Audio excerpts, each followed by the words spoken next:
was so kind of shocking to me how it seemed like there was such a failure from the public and also sometimes even from the press to require proof before condemning me for something that obviously ultimately ended up being false and being not true.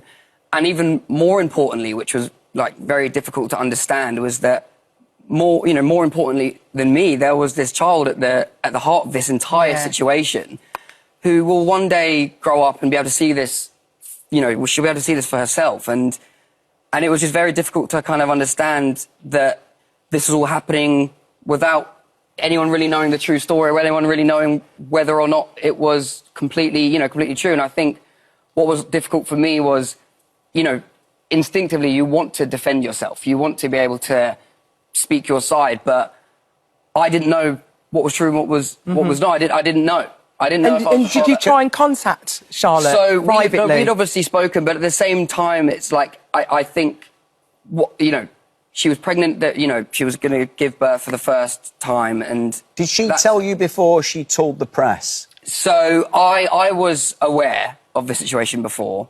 However, I had no idea that it was going to go to the press. I didn't know that any of that was going to happen. In my mind, it was like, well, obviously the natural proceeding would to be a paternity test to basically make sure that everything is 100% certain, and then obviously we deal with it accordingly.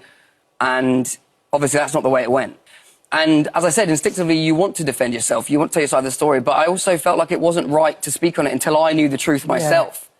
And when I finally revealed the results of the paternity test, I made it very clear in my statement for everyone to remember that, as I said, there is a child at the heart of this, and we have to kind of remember that that is really the most important aspect of this entire thing. We did actually reach out to Charlotte Chilton's representatives to offer her the chance to have a right of reply, but they declined to make a statement at this time.